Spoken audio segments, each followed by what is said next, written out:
I was part of, cults that used to throw curses at Christians and attack churches, etc. But Yeah. and I've seen sacrifice, and I've seen blood sacrifices and things. The most evil thing I've seen in my life is the religious demon that we see in churches, because it makes people question if God truly can love them, if they are welcome in the body of Christ. It's gatekeeping, it's all those things.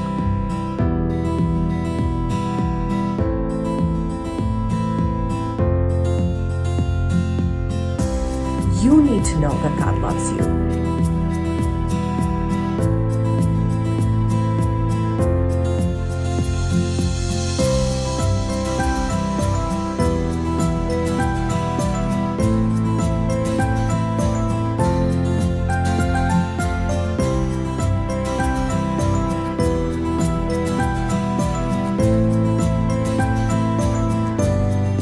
Get ready.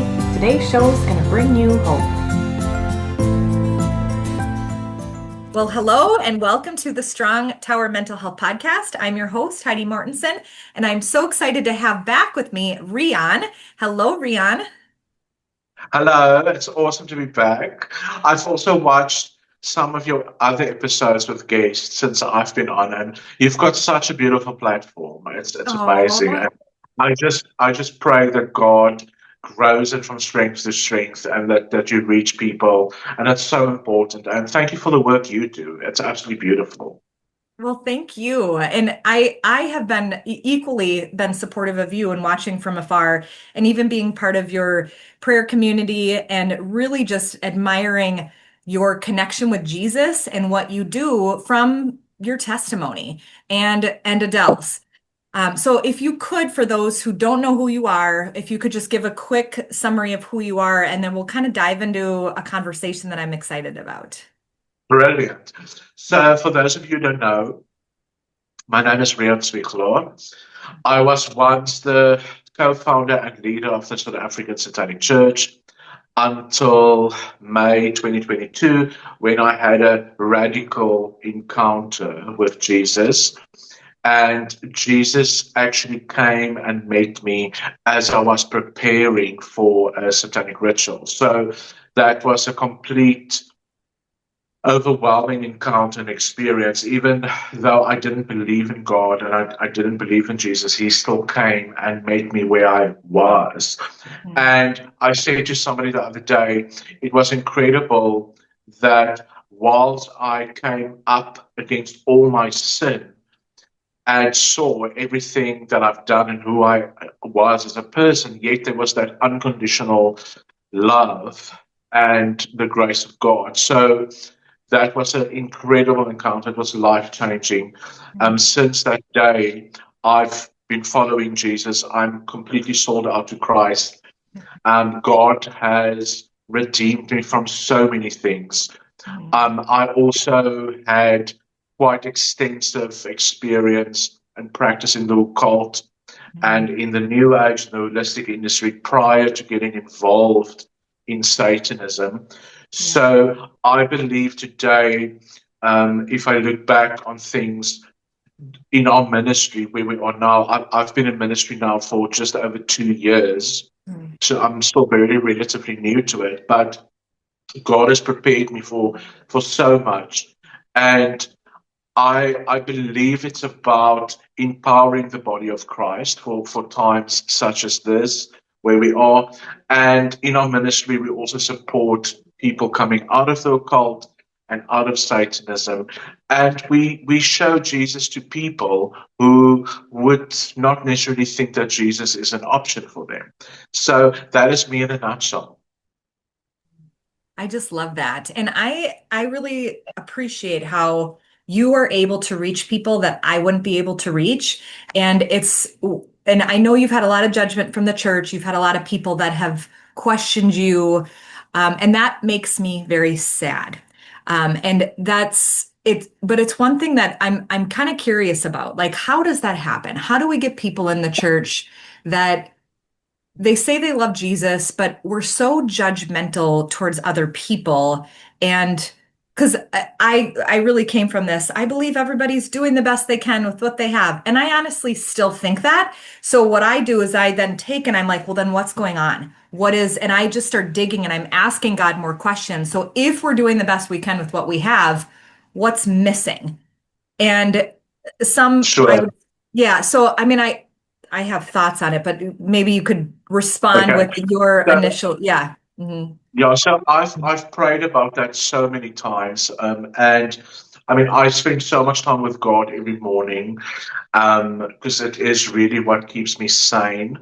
And I mean our ministry can also get quite grim, and we've seen so much judgment towards other people as well coming out of the occult Satanism. And as I prayed about it and had so many conversations, it's really about people saying they love Jesus and they but they don't know God. So they don't actually know what God can do. And there's so many stigmas about people coming out of certain backgrounds. And it's like the very basics and truths of the gospel. Um, the one who the Son sets free is free indeed. Amen. And God can do amazing, powerful things, and God is raising up people, the most unlikely people for His kingdom. So whether people like that or not, it's really not about me. And I tend to stay away from religious judgment and things. It really doesn't affect me because remember, I actually met Christ. So even although I had 2 minutes face to face with Jesus, it has kept me anchored and it has kept me strong through all of it. So I think if people who have actually met Christ and had real encounters, they would know that it really doesn't matter what other people say. I often tell people, if you question my salvation or if you question other people's salvation, I'm going to question the spirit that lives in you because when we have the Holy Spirit will testify with you, with me, and with God's Spirit that we are children of God. So people should probably look at their own hearts and they should pray about it. They should, because if you have discernment, you will know whether people are saved or not. But you see, people look at things and they look at people with criticism, and then I think that is discernment. And the very reason all this is happening is more than 80% of Christians don't have discernment. And it's because they're not spending enough time with God. Because if you spend time with God, you will get to know what God's voice actually sounds like. And that is the foundation for discernment. So that at the end of the day is why all of that is going on. And Jesus himself has spoken many times about the Pharisees, and because we're seeing a lot of that in churches where you literally have people monitoring you and looking at like where can they find something, even from your past. It's ridiculous. People have even accused me of things from my past, and it's like I laugh at it because you don't know God then. If you don't understand that Jesus didn't just give me a new life, Jesus destroyed my old life. He gave me a Right. new life. And if people don't understand that, they don't understand the basic fundamentals of the gospel. They don't understand what salvation is. And as it says in the word, each of us, we are supposed to work out our salvation with fear and trembling in front of the Lord. Amen. So, Mm. yeah. Okay. So this is really good. Where do you think that, because what I'm hearing and what I'm sensing is that we have a lot of people who are claiming to be Christian, but maybe perhaps are not, because we are Correct. operating out of a critical spirit instead of discerning, and we don't even know what that means. That's a lot of people. If you're telling me about 80%, that means that's a lot. Yeah. One of the things that I'm curious about, just because seeing different things that are happening in the church, is if we could talk a little bit about what you see happening with potential issues in theology in churches, where if the theology is incorrect, then we could be operating in a spirit of error. So if the roots are bad, then the tree is going to be bad. even though they have a good heart and they're meaning well. How, and the other piece that I want to ask about this is like where churches can inadvertently be operating out of a spirit of error or even divination, and not even, that's not their intention, but they could be. And again, Yes. I'm not saying that people who are judging you are operating from that, but Yeah. all of this is where my little mental health brain goes to Yes. of like, Correct. Yeah. yeah. So I'm going to answer the question two parts. So I counted at the end of last year, right? So in a 3-year period before I even went into ministry full time, there was a year where I already spoke at different churches and I testified. And then in the last 2 years, because of our ministry, we've done so much ministry at different churches. So just over 150 different churches that I've been to in a Wow. 3-year period. Okay.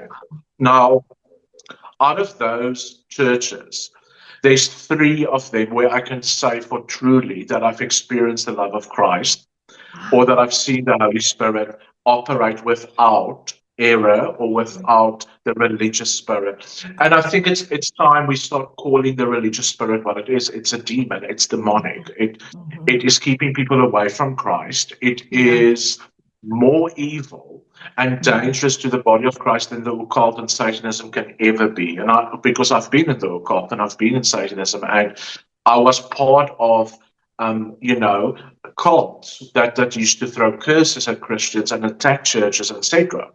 But and I've seen sacrifice, and I've seen blood sacrifices and things. The most evil thing I've seen in my life is the religious demon that we see in churches, because it makes people question if God truly can love them, if they are welcome in the body of Christ. It's gatekeeping, it's all those things. When we look at what is going on in the, let's call it the church community or the body of Christ, the division and the separation that's going on, it's part of the satanic agenda. It's part of, there should be no unity, because remember, the followers of Christ, warriors of Christ, the church as it's supposed to be, is actually the only real threat to the enemy. It's not the other religions, because Christ conquered the devil on the cross. Do you understand? Not the others. And it's not a bit about dissing religions, but why do you think Christianity is being attacked constantly? Why do you think it's under? Because it's the only real threat. So part of the satanic agenda that I've seen with my own eyes, and part of what we're seeing in 2026 and 2027, is Christians rising up against each other, trying to expose each other on social media, because they want to create a one world religion where they will say, well, it's not Christianity, because you cannot agree on what sound theology is. You cannot agree what you really believe in. Therefore, it's not as strong. You understand? If we look at the other religions, they unify, they agree exactly, and there's no inward attacks and people going on social media and all sorts of platforms, constantly exposing each other, launching all sorts of investigations. That is part of the work of the enemy. And I'm not saying that we shouldn't tell other people, be cautious, or let's use discernment. But there's a massive difference in doing that and building a ministry on exposing people, and quite oftenly attacking them and saying things that's not the truth. So how is that the work of God? And when we talk about divination in the church, now this becomes sensitive. So every time Adele and myself, we would go to certain churches, we see it, right? Because we recognize it, because we come from a occult background. Most people in Christian churches have no idea what that is about. They still think the occult means you go into a dark chamber where there's an altar and there's candles. So if you're not operating in divination in that space, then it's okay. Or if we slap the name of Jesus or a Bible verse on something, then it must be okay. And deception is it's tricky, because it's not exactly the same as blatantly lying. It's like 9 out of 10 times there's truth, but that 1 out of 10 times there's a lie. You see, Yeah. and if you don't have discernment, you Wow. are in a dangerous, very dangerous territory. And people have started idolizing the prophets and the pastor, and it's not about God anymore. There's literally people showing up to churches to receive a message from God. So why are you there then? And I always say the day that event where Christ was crucified, right? The veil at the temple was torn, rocks split in two, but the veil was torn. Why? So that you and me can go directly to God. So that because of what Christ did on the cross, because of the resurrection of Jesus, because we are in Jesus, as Romans 8 teaches us, when we are in Christ, nothing should separate us from God, right? Amen. Right. So you and me and every follower of Christ can speak to God directly. And we should do it. But you see, here's the thing people don't do it. People don't want to go to a church where somebody does that work for them and gives them a message, a prophecy.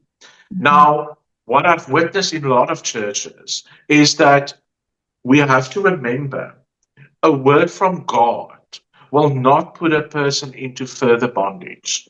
The moment Right. someone tells you that there's a financial hold or curse on your life, or there's this sickness coming, or there's this, Yeah. but they don't give you the outcome. Because Right. that's not how God speaks. God speaks truth. God speaks healing. God speaks life. God pulls people up. God is not going to put people in further bondage. But we see the occult operating in churches where people are using prophetic cards that they're shuffling and pulling, where people are touching brass snakes in front of the church for healing, where people buy oil, anointing oil, that is for financial prosperity and for lifelong healing. That is not the work of God. I'm very sorry. That is the occult. That is the occult, where so called prophets and leaders study people and then they use that information to elevate themselves. So if you are doing it from that spirit, that is the spirit of witchcraft. That is not God. Right. So the more we as the followers of Christ get to know God, we would be able to sit in a church and we would know when something is actually from God or not. Do you Mhm. understand? So that's why this problem exists. And that is why the occult has been operating in churches massively. Mhm. And if I could just say one last thing, which was interesting, was I remember a specific church that Adele and myself went to, and we ministered there. And the pastor's wife, so the pastor and his wife, they were covering many churches. This was the, let's call it the main one, and Mhm. under them fell or is so many other congregations, with the same name but they're in different times. So they are responsible for the covering of that whole church group. The wife, though, which is also a pastor, practices MNLP, which is, I'm sure you're familiar with what that is, Yeah. and I'm going that to just comes speak it from out. the Yeah, sorry. Neuro-linguistic programming. It's very correct. common in the psychology field, Yes, healing technique. It kind of seems like it's fine, like it's more cognitive reframing. It does seem like it's very benign, very not, yeah. So thank you. Keep going. Just wanted to sure. explain what So it is. whilst I was in the holistic industry years ago, everybody there does that as well. And the whole anything that has a occult origin or a new age origin, you can slap whatever you want on it. If it doesn't operate in the spirit of what which God does, it is not from God. I don't care what you call it. But anyway, so we addressed this privately. We were ridiculed beyond belief. And when we prayed about it, you know what God said to me about these churches? God said to me, He will not bring down his fire on altars of Baal. And people are having severe psychotic episodes in those churches. Those churches are suffering. All sorts of things are happening because we have to understand that if we have open doors, and especially when we are leaders of congregations, your covering is compromised. Do you understand? And it's not God punishing us. It's God saying that he wants a close covenant with his people, right? A close relationship, because you know what? God knows each one of us so well, beyond what you even know yourself. But God also wants us to know him. God wants us to turn our hearts onto him and to have that deep relationship with him. But when we compromise on obedience, when we compromise on the word, when we compromise on that covenant, that is when things not so good, because that creates the open doors where there is influences. And people can say what they want, but where these occult practices is being practiced in churches, there's not harmony there. There's always something not kosher going on. So you can dress it up, you can post beautiful pictures of your church on social media, but when people go in there, what is happening? Are you seeing the Holy Spirit moving there? Are you actually experiencing the love of Christ? Are you actually seeing people set free? Are you seeing that? And I'm not talking about staged deliverances. I'm not talking about staged miracles. I'm talking about real change, where if you would check in with a person a year later that's been to that church, how are they doing? And here's when we talk about the roots and the fruit. So unfortunately, that's what's going on. So we need to have more discernment and then longevity with transformation, where we actually see it. It's not just from the stage, this person gets healed and this is amazing and this is happening, but there's actually real longevity. Let's see here. One of the things that go ahead.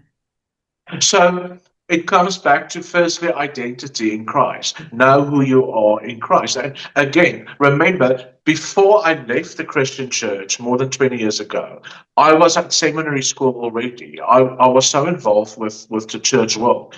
Then I left, right? So I was out of it for 21 years and I came back. Okay. Then I started having a real relationship with God. The moment I started operating in church circles again, do you think much has changed? Do you think people now start teaching about identity in Christ, the very basics, who we are when we follow Jesus? No, it's pushed to the side. So there's a gap here, there's a problem. Because the more you encourage people to have a real relationship with God, they will know. Jesus said, my sheep will know my voice. And we get to know that by spending time. So that time that people are spending on their phones, doom scrolling, why are you not spending time with God? Because God wants to talk to you. God doesn't need, I'm very sorry, God doesn't need to talk to you through people. God wants to speak to you directly. Hello. So, but you need to also, like I said, come to God with an open heart, sincerely, being hungry for Jesus.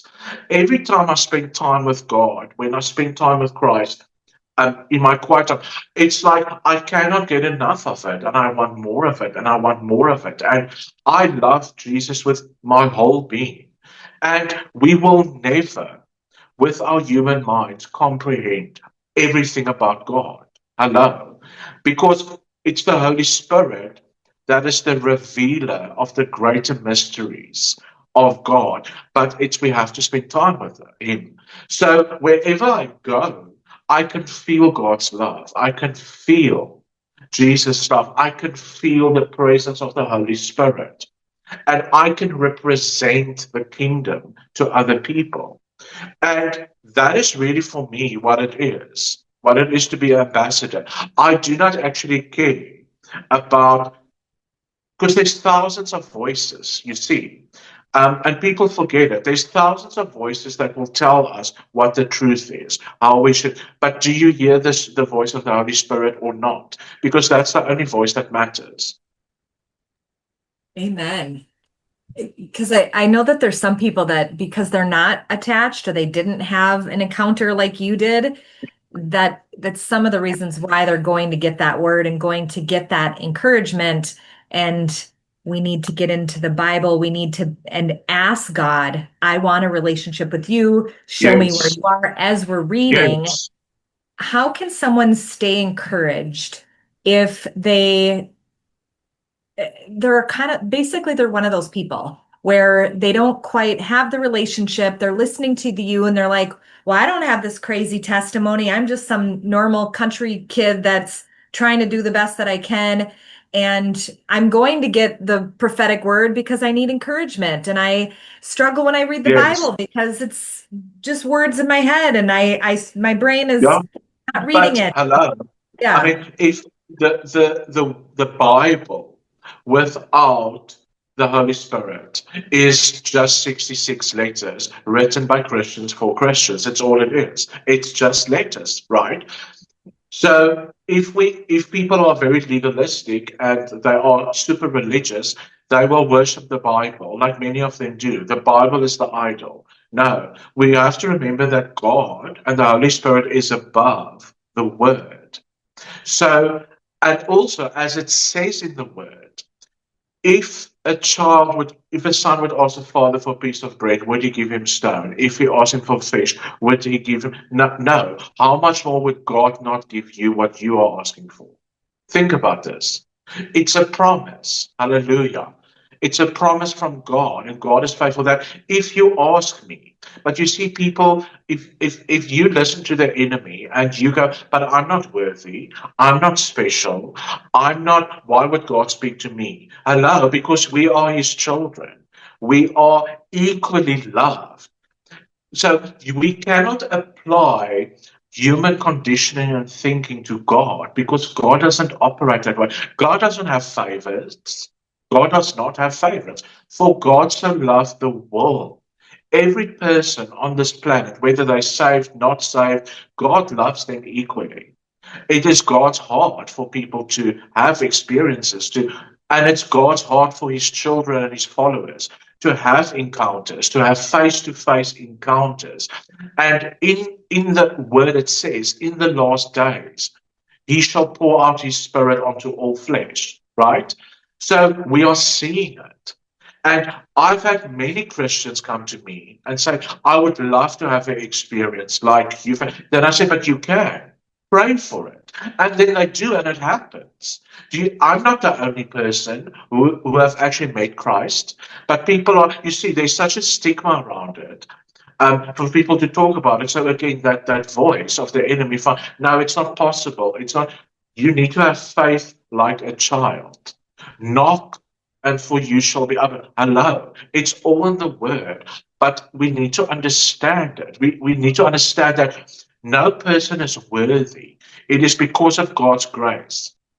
So I think that because what I have seen, and I know we're getting to time with the lighting, sometimes we can, because we want that encounter, instead of just reading the word and being like a little kid, because we don't know how to do that, because maybe we had a lot of trauma, and so we don't know how to be a little kid, or just ask God, can you show me that? Can I have an encounter like Rian? We'll then force it and we'll say, okay, I'm gonna just go to heaven and kind of force an encounter, and that's not biblical either. Like your experience, you weren't asking for it, it just happened. Same with Peter and Paul in the New Testament. They weren't going after it, it happened. So can you talk a little bit about that, how we can be biblical with this and not just like Sure, force and make an encounter sure. happen with So, God? so if I look at my encounter and I look back on that, and every time I prayed about it, God has showed me it's because people prayed for you to be saved. People prayed for my salvation. And I remember I didn't go to churches. I wasn't speaking to Christians. There was no way for me to actually have the encounter except for Jesus to come and meet me and for God to literally run down to where I was. So when we speak about chasing the encounter, I would say the same thing as what I say to people when they say they desperately want deliverance, they desperately want healing, right? You should be searching for the healer before you Come on, search the healing. You come should on. be searching for the deliverer before you want deliverance. Who are you wanting an encounter with? So people are saying, I want an encounter with Jesus. Are you hungry for Jesus? Are you hungry for what he stands for?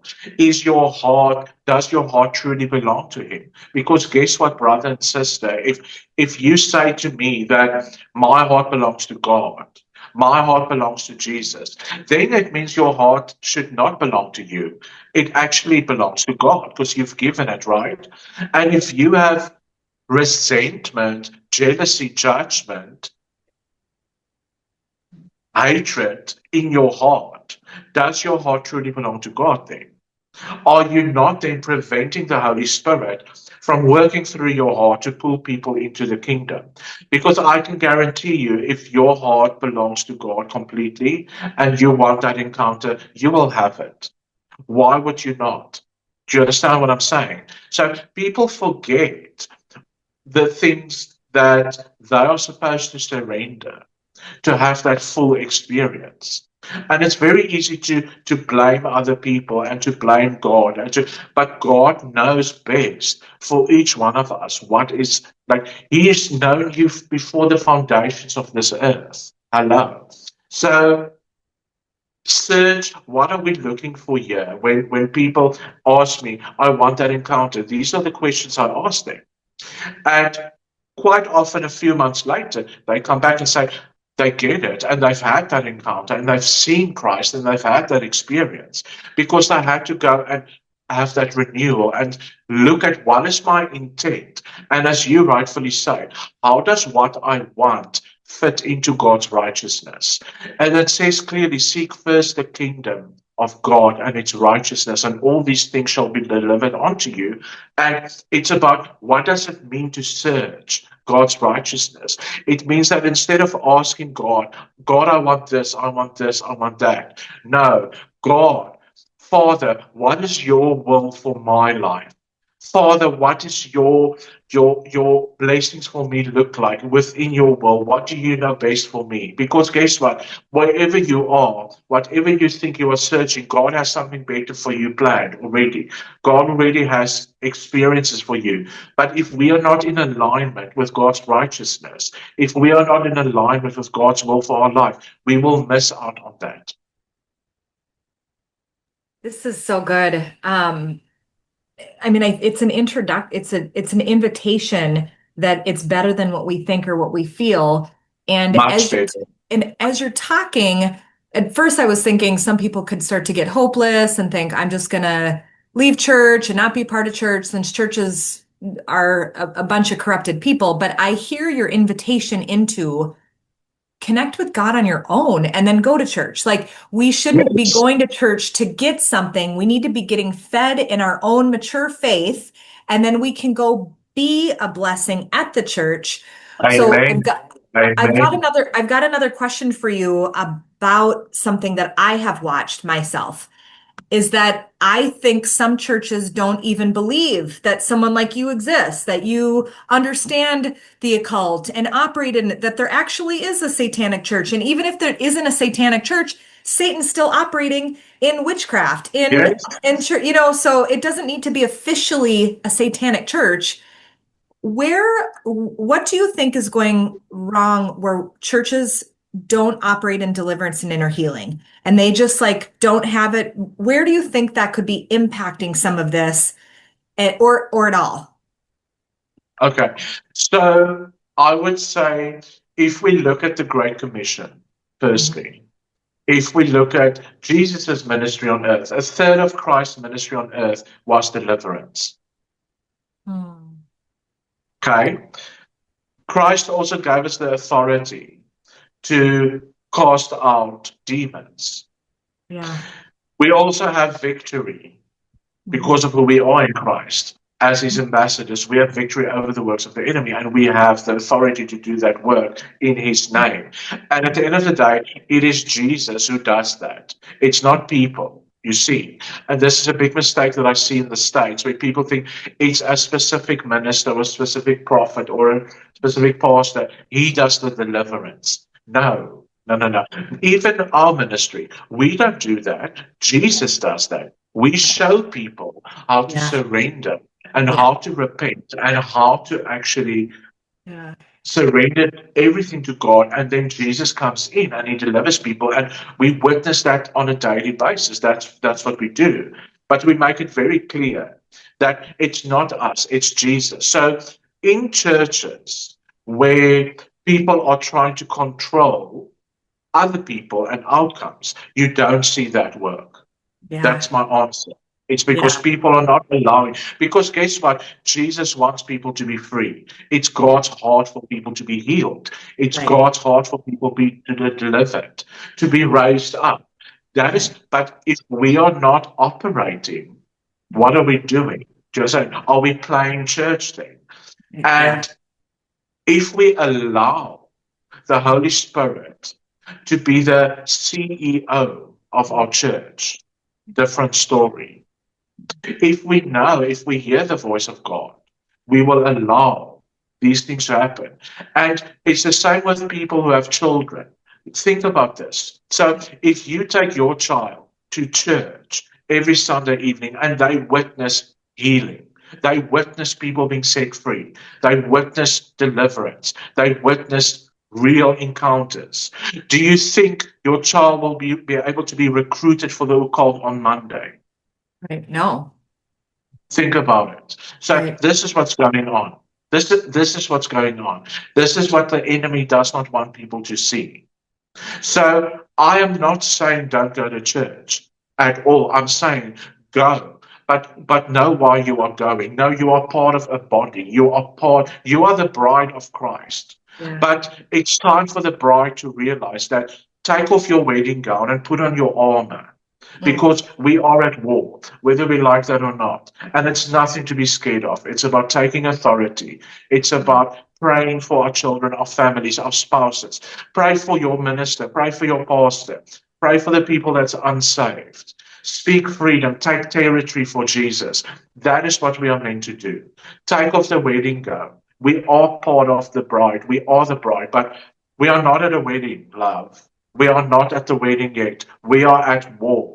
So wake up. I think I'm finally starting to get it.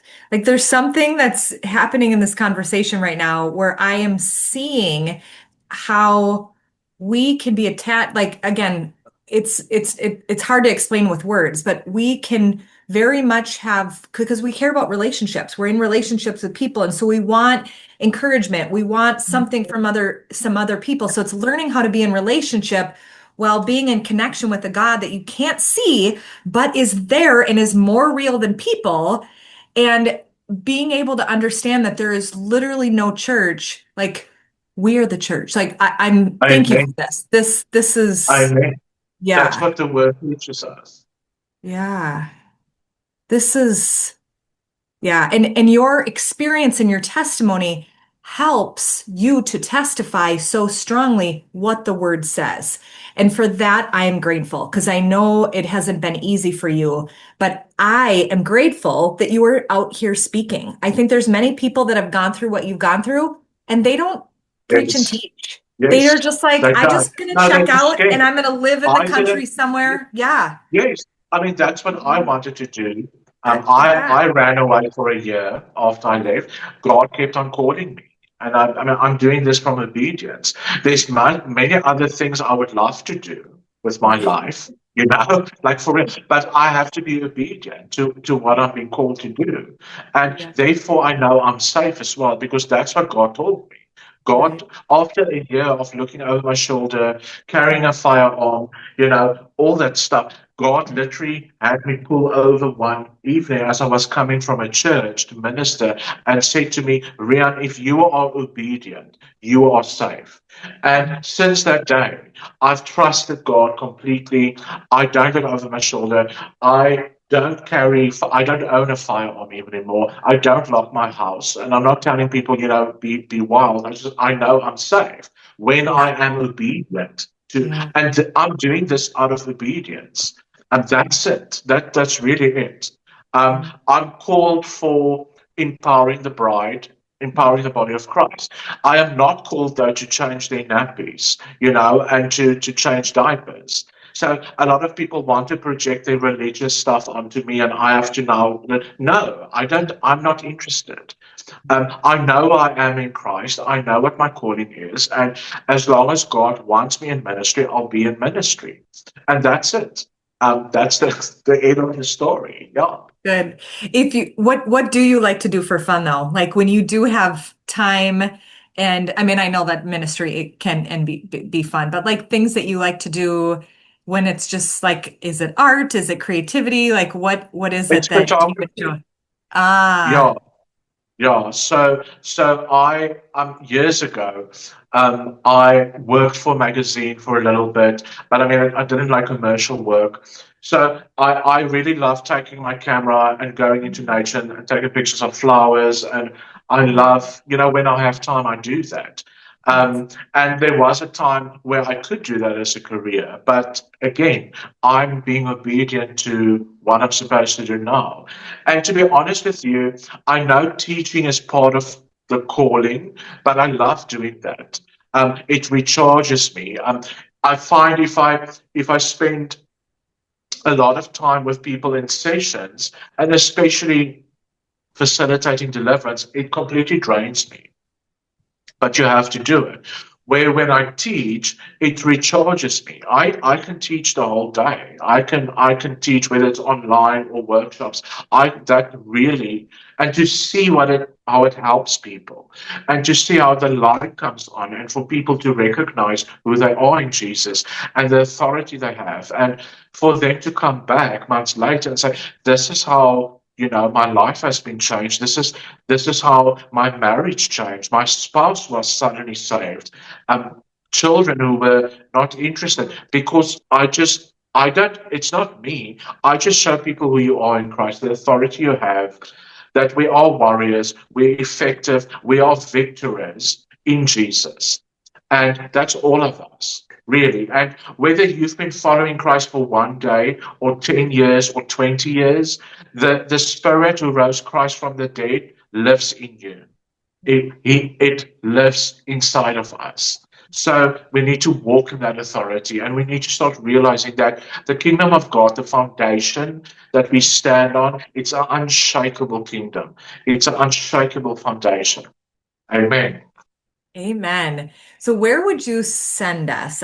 My mind, I'm thinking Romans 8. That's where I have been a lot, where I feel like God brings me Yes. to for identity. What other places in the Bible would you say is really you direct us to? Like this is where we can get that root of our identity, where we can be planted if we're feeling kind of shaky. Where should we So go? there's the whole Bible, really. No, um, yeah, no, but I'm writing a course just on Romans 8, a 10-session course specifically around identity. So this is such nice confirmation for me now. But yeah, I'm busy doing a whole 10-session course just on Romans 8 Wow. about who we are in Jesus. Yeah. Yes. And and Colossians speak a lot about who we are in Christ as well. When once we accept Him and He becomes our Savior, and I mean the Gospels. I mean, come on, like that's what's up. There's so many things. There's so many. Um, Even if you read some of the Old Testament, I mean, I love Isaiah and Ezekiel at the moment. I'm like rereading it, because there's so many promises of God from God in there. And there's this beautiful passage that I read this morning where it says, when the enemy comes in like a flood, God will raise a banner that stands, hello, sister.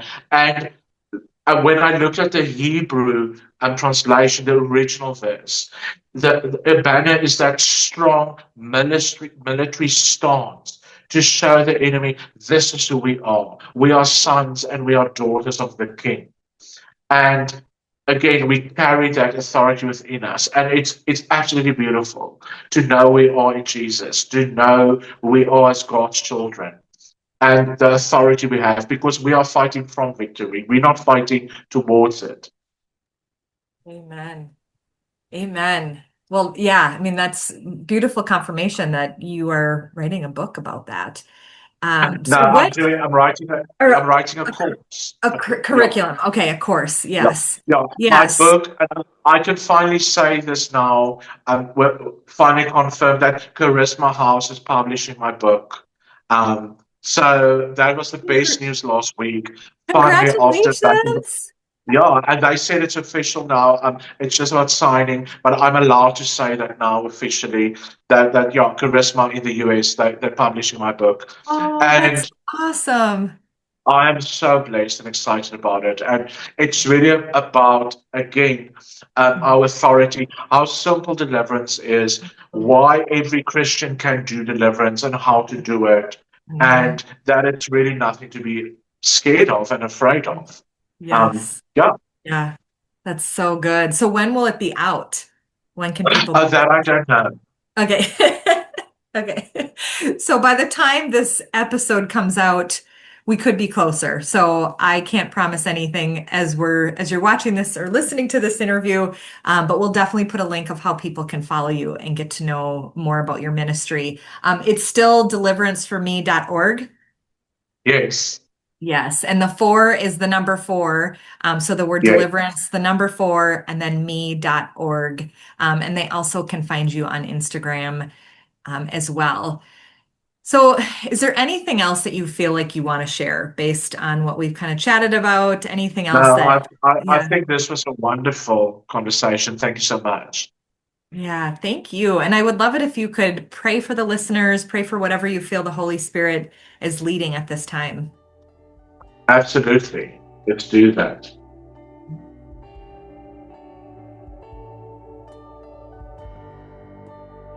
Father, we come to you in the mighty name of Jesus.